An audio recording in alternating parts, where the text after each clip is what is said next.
Hello my viewers, welcome back to the channel. By the video title, you know what this video is about. Today we're discussing, of course, some NFL news and updates. As you guys seen, of course, Fred Warner got paid a contract extension today.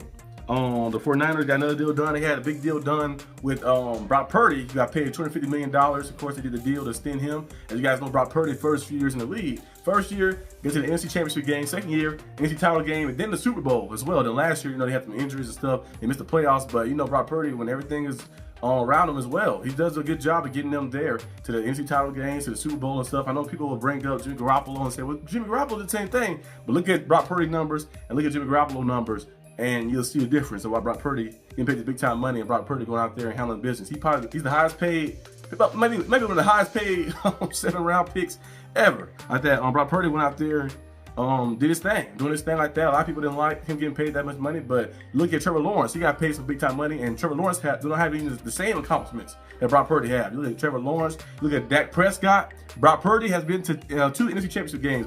Dak Prescott hasn't been to one. Trevor Lawrence hasn't been to no title game at all either. So you look at Brock Purdy and kind of compare him to the counterparts, and you kind of looking at like, well, Brock Purdy has went out there and did his thing like that. He's exceeded expectations tremendously, because if you pick last, Mr. Irrelevant, you last pick in the draft, no one expects you to go out there and do anything like that. But he went out there and exceeded expectations a lot. Went out there and handled business, got things done. When it was least expected for him to get out there and play after Trey Lance broke his ankle, he was like, okay, I gotta go out there and play. I'll see what happens. Went out there and made magic and stuff. So I think Brock Purdy next season, we'll see what the 49ers look like. The division's still kind of open. I think the Rams probably the best team in the division. The Seahawks still look pretty cool too as well, and Cardinals as well. But I think you can still possibly have a chance for the division. I feel like the Rams and the Seahawks are not too far ahead of the 49ers. The 49ers lost some people. Hufanga, they lost Greenlaw, they lost Ward, they lost different guys and stuff. I feel like they're still right there with them. But Fred Warner got signed to a 3-year extension, $63 million contract. So they extended him. They're a big-time defensive key player. One of the best linebackers in the league. A guy who can play on ball, off ball, do a lot of different things and make things happen and stuff. We see him blitz in, make things happen. He's very good in pass coverage. And he's a good player. Type of players, all pro level players, or generational players that have your team. So of course they extended him his contract. I always call him J. Cole. He looks just like J. Cole. So Fred Warner is now going to be there for the next 3 years. And we see the 49ers, what do they do with Christian McCaffrey? I know McCaffrey was a name that was circulating in trade rumors before. Honestly, the Raiders was interested in Christian McCaffrey. But now that the Raiders went out there, they got Ashton Jeanty now, right? So I guess they're not really looking for a running back anymore. But at first there was a rumor that was going on. But Chris McCaffrey's good. When he's out there playing, he's good. But we'll see how he looks when he's healthy. We've seen, of course, another topic is today is the tush push been happening and stuff as well. Discussing the voting on that tush push thing. A lot of players wanted to get banned. Luvu, the guy who was jumping over, he's a pretty good linebacker too, but the guy who was jumping over multiple times the goal line trying to be able to stop that tush push is a hard play to stop because the defensive players can't do certain things on that side of the ball. So a lot of the players and some of the owners want to kind of ban. So we'll see what happens. We'll see what the voting says. In my opinion, I don't really care. Tush push, if they ban it or not, but just make it. I don't know. I know they have where you can push people over the end zone, but you can't pull nobody over the end zone. I feel like kind of the same thing, a little bit in a sense, but I don't really care to tush push. Most time, some people have stopped it.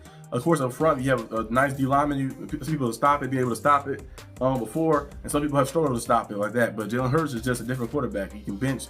You can squat 600 pounds like that. Had those big legs. Then you got Barkley's and the Goddards behind you, pushing you in and stuff, and all different things too. So it makes it hard to stop. But a lot of teams could actually do this.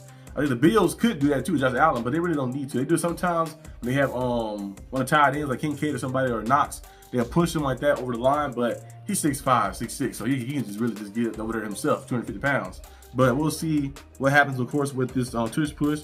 They find a way to ban it, but it said the controversial goal line play made famous by the Philadelphia Eagles and utilized by the Buffalo Bills is back on the agenda. The NFL team owners meeting this week, where a vote could effectively ban it. Both sides are making their cases in anticipation of the vote. They per The Athletic. Diana Rossini. It said around the league to make the case that the play should not be banned. The Eagles have made the case like that, the Eagles officials and stuff. The one division rival of the Eagles, meanwhile, is calling it a cheapo play. It's a cheapo play. Perhaps the reason for the ban proposal is it appears to simply be that play is almost impossible to stop. I've seen it get stopped before. It's hard to stop, because you're not, as a defensive player, you're not allowed to do certain things. Like, can the defensive players line up and bunch up like that too and push themselves to be able to stop it? They can do that, then you make it fair like that. But I don't think defensive players can do certain things like that. So if you make it fair on both sides, then you probably make it easier to stop. But we see people stop before. It's just a hard play to stop because you kind of handicap a little bit trying to get there. But we'll see what happens if they ban it, if they don't ban it. But we'll have to wait and see. I think it's it should be making a call in a few days or a few weeks, something like that. We'll see what happens. But I just see a list, of course, of the best NFL team fits for remaining free agents. I've seen that list on ESPN, one of the news articles they had, of course. They got free agents.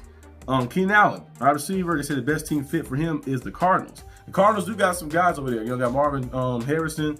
Adding another, veteran over there would be cool like that. You know, they also got Zay Jones over there, Michael Williams as well over there, Trey McBride, the tight end over there as well, who they paid attention to. So that wouldn't be bad to bring a guy in like that. I think Keenan Allen did a good job last year too. Had 700 plus yards and about 6 or 7 touchdowns last year. Played pretty solidly last year. You know, he's a little older, but when he's out there, he can still give you good production and stuff.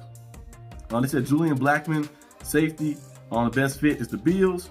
Like I said, happening. They said Amari Cooper, best fit is the Jets. I'm hoping the Steelers can get Amari Cooper. That'd be great. Add a guy like Amari Cooper to your team. Amari Cooper will be a good route runner. You can still get open and stuff. I know the Bills didn't really have he had the best stint with the Bills. I don't know what was happening. I don't know if he was a little banged up or because he got traded late in the season and he just didn't fit there. But Amari Cooper being the second receiver for the Steelers next to DK Metcalf, and then you have Calvin Austin. I think that'd be nice. I think he'll fit well in Pittsburgh, where route running is. I know people keep bringing up the quarterback situation. They don't know who's going to play quarterback. It could be Mason Rudolph.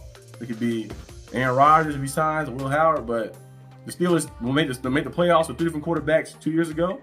Made the playoffs this year the past year with 2 different quarterbacks. So I would be surprised. We'll go out there. They can still find a way to get it done.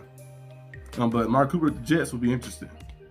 J.K. Dobbins, the Chargers signed Najee Harris, and then they also brought in, what's his name? Amari Hampton. There you go. Yeah, Amari Hampton. They brought him in as well. So now he's he's kind of like a free agent still as well, because I thought the Chargers were going to bring him back in, but he had some injuries last year. But J.K. Dobbins said the best fit for him could be Washington Commanders. That'd be interesting. So Rasul Douglas, cornerback, best fit Seattle Seahawks.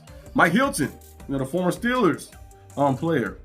He said best fit Atlanta Falcons, the slot corner. He said Aaron Rodgers, best fit, of course, Pittsburgh. Aaron Rodgers still doing personal issues, so you'll see his decision probably made before the training camp starts, or maybe the mandatory OTAs or something before that happens. But I see his decision. Sunday Samuel Jr. is still a free agent as well. They said the Miami Dolphins would be a great fit for him. As you guys know, Jalen Ramsey did.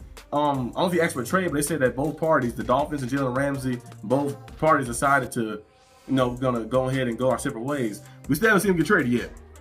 So I don't know if he's getting traded anytime soon, or they're just gonna wait to maybe release him or something. But if he is gone, you definitely bring another cornerback back like that, because right now you have Kandar Kahu, Artie Burns, Storm Duck, Cam Smith, Ethan Bonner, and a rookie Jason Marshall. So bring a guy in like Sunday Samuel Jr. that can definitely help out your cornerback room. But we'll see if they do actually get a chance to trade Jalen Ramsey away.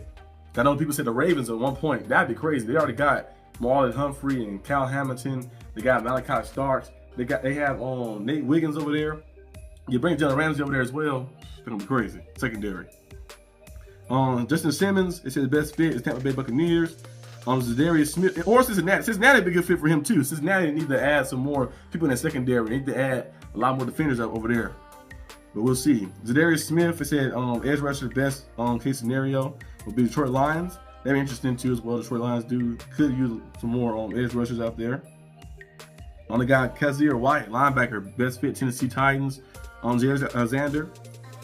Wait, he's a trade option, right? Yeah, he's a trade option. He's not free agent yet. Jared Alexander, they said the Chargers. I guess because the Chargers losing Sunday Samuel, so they can get Jared Alexander. I'm surprised he's still leaving with the Packers. They said the Packers are looking to trade him.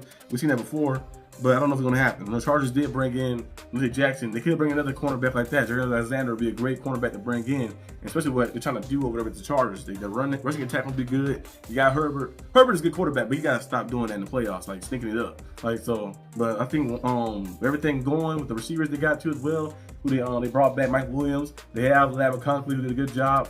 They don't have a pretty nice team over there. The O-line is better too. Run the ball with Najee and Marion Hampton. Got a 1-2 punch.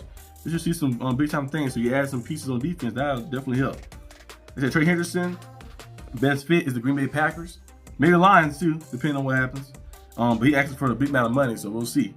Jalen Ramsey, they said trade option, best fit, Los Angeles Rams. Back to the Rams, I can definitely see that happening. I think that's all the people they have. Yeah, all the people they have on the list right there. So yeah, those I agree with some of those, and some of those I feel like it could be a few teams that can be switched around. But there's a lot of free agents still left out there. Don't know exactly where these people are gonna go. We'll have to see and wait and see. I know a lot of people will probably make a decision before the mandatory training camps happen. That's when people probably make the decision around that time. But that's all I have for today's video. Hope you guys enjoyed this video. If you did, like and subscribe for more content. And let down below what you guys think. Who are the top free agents and what's the best landing spots for them. And I'll see you guys next time on the channel. Peace out.